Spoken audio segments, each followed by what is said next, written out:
अस्सलामुअलैकुम दोस्तों, मेरा नाम हमजा खान है और आप देख रहे हैं मल्टी इलेक्ट्रिकल टेक्नोलॉजी। दोस्तों, आज की वीडियो में मैं आपको बताऊंगा कि इन्वर्टर एसी के अंदर आप गैस को टॉप अप कैसे कर सकते हो और आपने गैस को टॉप अप करते हुए किन किन बातों का ध्यान करना है। तो दोस्तों, आप कोशिश करें कि इस छोटी सी वीडियो को शुरू से लेकर एंड तक देखिए, तो आपको अच्छी तरीके से समझ में आएगा। और मैं कोशिश करूंगा कि जितने भी गैस से रिलेटेड काम है, टॉप अप से रिलेटेड काम है, वो इसी वीडियो में मैं आपको कवर करके दे दूं, ताकि इस वीडियो देखने के बाद आपको कोई कंफ्यूजन ना हो।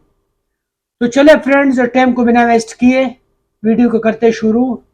तो दोस्तों, सबसे पहले आपको ये जानना चाहिए कि टॉप अप किसको बोलते हैं, टॉप अप से क्या मुराद है। तो टॉप अप का मकसद ये है कि कम को पूरा करना। अब फर्ज करें कल आप किसी एसी के लिए चले जाएंगे और उस एसी के अंदर गैस कम हो, तो आप कम गैस को कैसे पूरा कर सकते हो। तो अभी आप देख सकते हो दोस्तों, ये मेरे पास एक इन्वर्टर एसी है और ये हमारे पास रिपेयरिंग करने के लिए आई थी और इसके अंदर लीकेज था। लीकेज को हमने ठीक कर दिया और अभी मैं गैस इसके अंदर टॉप अप करूंगा, मतलब जो गैस कम है ना, उसको मैं पूरा करूंगा। तो दोस्तों, सबसे पहले आपको ये जानना चाहिए कि भाई एसी के अंदर गैस क्यों कम होता है। तो दोस्तों, दो वजह से हमारे एसी के अंदर गैस कम होता है। वो अगर आपका एसी इन्वर्टर है या अगर आपका एसी नॉन इन्वर्टर हो, वो कौन से ऐसे वजह जिसकी वजह से गैस कम होता है, तो चलो मैं आपको बताता हूँ। सबसे पहले दोस्तों, आपने ये चेक करने कि भाई आपके एसी के अंदर लीकेज तो नहीं है, क्योंकि अगर आपके एसी के अंदर लीकेज हो तो उसकी वजह से भी आपका एसी के अंदर गैस कम हो सकता है। और दूसरा जो वजह है, वो ज्यादातर हम लोग चाइना गैस यूज कर रहे हैं। ये जो चाइना गैस होते हैं दोस्तों, वो 5-6 महीने बाद या साल बाद वो थोड़ा सा उसमें गैस कम हो जाता है। तो जब भी आपके एसी के अंदर गैस कम होता है, तो वो इन दो वजह से आपके एसी के अंदर गैस कम होता है। एक तो आपके एसी के अंदर लीकेज हो सकता है और दूसरा, अगर आपने एसी के अंदर चाइना गैस डाला हुआ है, तो वो 6 महीने बाद या साल बाद उसमें कमी आ सकती है। तो सबसे पहले आपने ये चेक करनी कि भाई एसी में गैस क्यों कम हुआ है। देखे ना, आपके एसी के अंदर कभी भी लीक नहीं आना चाहिए। अच्छा दोस्तों, ये आप देख सकते हो, ये हमारे पास एक 1 टन इन्वर्टर एसी है और इसके अंदर लीकेज था, उसको हमने ट्रेस किया। और ये आप देख सकते हो, इसको मैंने आर्जी तौर पर अपने शॉप पे लगाया हुआ है, ताकि आप लोगों को मैं अच्छी तरीके से समझा सकूं। तो इसको मैंने इंस्टॉल किया शॉप पे और अभी मैं इसके अंदर गैस को पूरा करूंगा। अच्छा दोस्तों, सबसे पहले आपने ये चेक करने कि भाई आपका एसी कितने टन का है। आपने टन के हिसाब से जो है ना गैस चार्ज करना होगा। और दूसरा, आपने ये चेक करना है कि भाई आपके एसी के अंदर कितना गैस कम है। तो अभी मैं आपको दिखाता हूँ। कैमरामैन साहब, आप थोड़ा सा करीब आ जाइए। तो ये आप देख सकते हो दोस्तों, सबसे पहले मैं आपको अपने एसी दिखा लेता हूँ कि हमारा एसी कितने टन का है। अच्छा दोस्तों, ये आप देख सकते हो, अभी हमारा ये जो एसी है ना, ये 1 टन का है। अभी आप देख सकते हो दोस्तों, ये लिखा हुआ है 12। बाज दफा यूनिट्स में यहाँ पर 12,000 लिखा होता है या 18,000 बीटीयू लिखा होता है। लेकिन ये जो एसी है ना, इसके ऊपर लिखा हुआ है 12 जी। तो जब भी ये 12 का वर्ड्स आते हैं ना, तो आपका एसी 1 टन का बन जाता है। बाज दफा आउटडोर के ऊपर नहीं लिखा होता है, बाज दफा ज्यादातर इनडोर के ऊपर लिखा होता है। तो अभी ये जो हमारा एसी है दोस्तों, ये हमारा 1 टन का एसी है। और हमारा 1 टन एसी के अंदर जो गैस होना चाहिए, वो 110 पैसा ही गैस होना चाहिए। ठीक है दोस्तों, 1.5 टन के अंदर 130 पैसा ही गैस होना चाहिए और 1 टन एसी के अंदर 110 पैसा ही गैस होना चाहिए। और इसमें जो हमारा गैस इस्तेमाल होता है ना, वो R410 गैस इस्तेमाल होता है। मैं अभी आपको दिखा देता हूँ। ये आप देख सकते हो दोस्तों, ये रेफ्रिजरेंट और ये नीचे लिखा हुआ है R410। ये जो इसके अंदर गैस इस्तेमाल होते हैं, वो 410 गैस इस्तेमाल होते हैं। ठीक है दोस्तों। तो सबसे पहले आपने, तो अभी हमारे 1 टन एसी के अंदर 110 पीएसआई गैस होना चाहिए और अभी इसके अंदर जो गैस है दोस्तों, वो 50 पीएसआई गैस है। ठीक है ना। तो अभी हमने इस तरह करना है। पीछे हो जाओ, स्टार्ट है। अच्छा दोस्तों, हमने ये जो गैस कनेक्ट किया हुआ है ना, इसका ये जो नीचे वाला लाइन है ना, ये नीचे वाला लाइन, इसको मैंने एसी के साथ कनेक्ट किया हुआ है। तो इसको मैंने एसी के साथ कनेक्ट किया हुआ है और अभी ये जो लाइन है ना, ये वाला, इसको मैंने सिलेंडर पे कनेक्ट करना होगा। तो इसको मैं सिलेंडर के साथ कनेक्ट कर लेता हूँ।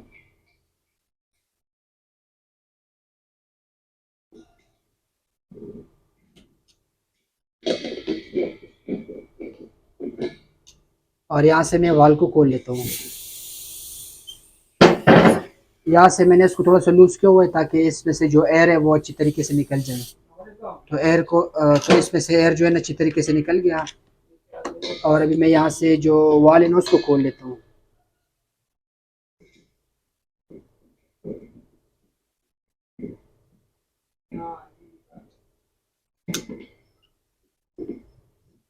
अच्छा जी, सिलेंडर को मैंने ओपन कर दिया और अभी हमने जो इसके अंदर गैस चार्ज करना होगा वो हमने लिक्विड में चार्ज करना होगा।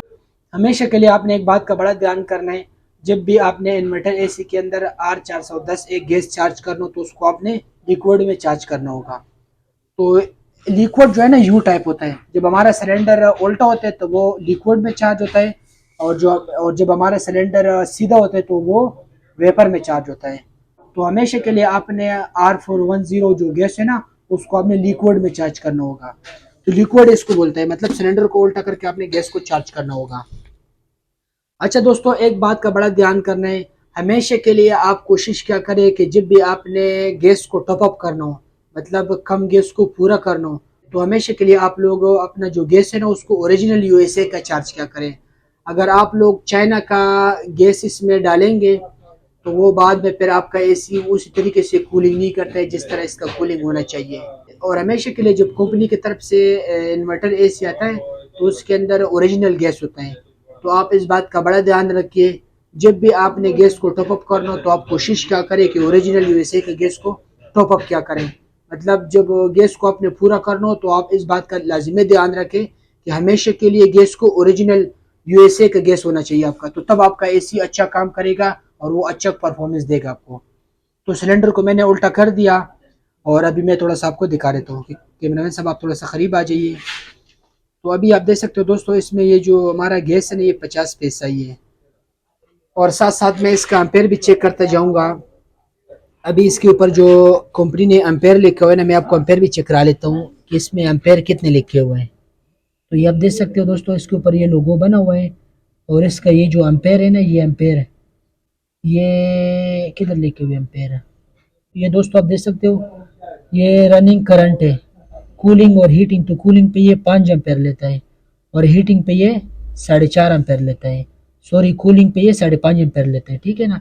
5.5 एम्पेयर से लेके 6.5 एम्पेयर तक ये एम्पेयर लेते हैं कूलिंग पे। अभी हम गैस को कूल पे चार्ज कर रहे हैं तो हमारा जो एम्पेयर है वो 5 होना चाहिए, 5 5.5 एम्पेयर होना चाहिए। ठीक है दोस्तों, शुरू में बाद में इसका जो एम्पेयर है वो गिर जाता है। तो साथ साथ में इसका एम्पेयर भी चेक करता जाऊंगा। यहाँ पर ये आप देख सकते हो, मैंने यहाँ पर घड़ी लगा दी और अभी हमारा जो एसी एम्पेयर ले वो 1.5 एम्पेयर ले रहे हैं। तो अभी आप देख सकते हो दोस्तों, अभी हमारे एसी कूल मोड पे चल रहे हैं। तो हमेशा के लिए जब आपने गैस को चार्ज करना हो तो आपका एसी कूल मोड पे होना चाहिए। और जब भी आपके एसी के अंदर गैस कम होते हैं तो उसका ये कि ये पहचान ये भी होता है, ये आप देख सकते हो, ये जो आइस जमती है ना आइस, तो वो गैस जब भी एसी के अंदर गैस कम होते हैं तो इस तरह आइस पे आते छोटा पाइप पर, ठीक है। तो ये गैस कम होने की पहचान है। तो अभी मैंने इसके अंदर गैस को पूरा करना है, तो अभी मैं इस तरह करूँगा। अभी मैं थोड़ा थोड़ा इसके अंदर गैस डालूंगा।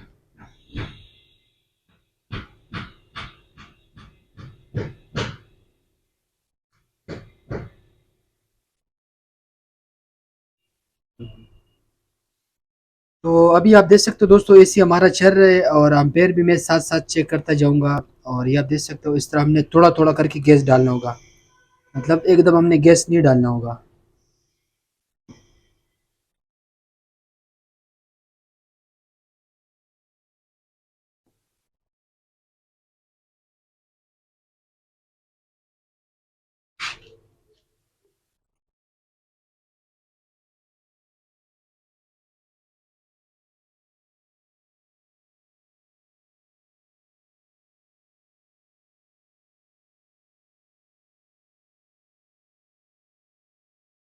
और यहाँ से दोस्तों आप देख सकते हो, ये जो छोटा वाला पाइप था ना इसके ऊपर आइस आया था और अभी ये जो आइस है ना इसका वो ख़त्म हो गया। तो अभी मतलब इसमें जो है ना आहिस्ता आहिस्ता जो गैस है वो फेल हो रहे थे, इस वजह से इसका जो आइस है वो ख़त्म हो गया। मैं साथ साथ जो है ना इसके अंदर गैस भी फिल करता जाऊंगा।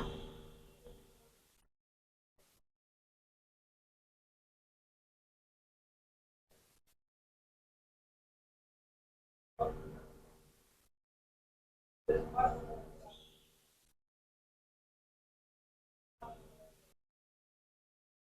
अभी एम्पेयर जो है ना हमारे 3.5 पे पहुंच गए, और गैस जो है ना ये 100 पे सही पहुंच गया।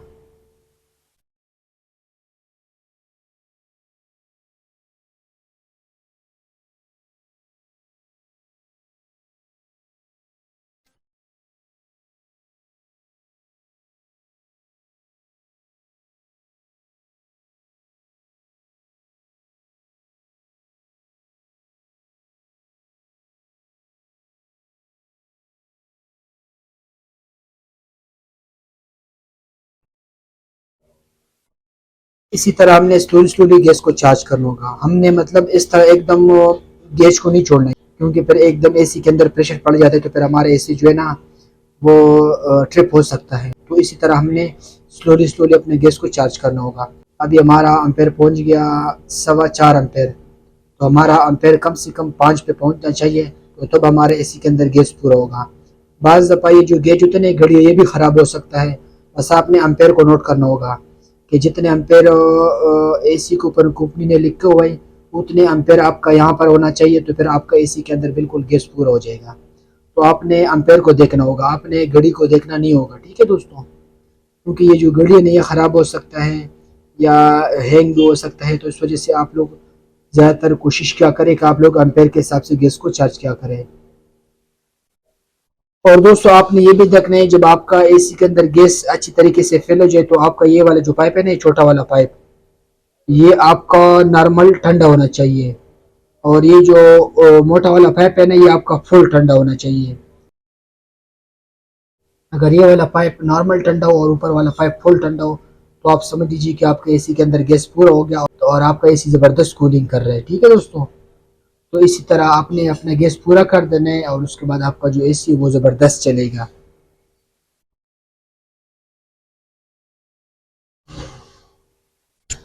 और यहाँ से दोस्तों हमारा जो फैन है ना ये वाला, ये भी अच्छी तरीके से गर्म हवा फेंक रहे हैं। तो इसका मकसद ये है कि यहाँ पर इसके अंदर गैस जो है ना वो पूरा हो गया। वो थोड़ा सा कम है, वो मैं भी डाल लेता हूँ। तो यहाँ से अच्छी तरीके से गर्म हवा आना चाहिए। तो जब भी यहाँ से गर्म हवा अच्छी तरीके से आता है तो आप समझ लीजिए कि अंदर जो कूलिंग है ना वो ज़बरदस्त हो रहा है। तो दोस्तों ये था आज का वीडियो हमारा गैस के टॉपअप के बारे में। मुझे उम्मीद है कि आप लोगों को अच्छी तरीके से समझ में आ गया होगा। वीडियो अच्छी लगी तो वीडियो को ज़रूर लाइक करना। यार वीडियो को लाजमी लाइक क्या करें, क्योंकि मैं आप लोगों के लिए इतने मुश्किल से वीडियोज़ बनाता हूँ, लेकिन इसके बावजूद भी आप लोग हमारे वीडियो को लाइक नहीं करते हो। वीडियो अच्छी लगी तो वीडियो को ज़रूर लाइक करना। और अगर आप लोगों के जहन में कोई किस्म का सवाल हो तो आप हमसे कमेंट बॉक्स में पूछ सकते हो। हमजा भाई को दे इजाज़त, दुआ में याद रखिए। अल्लाह हाफिज़।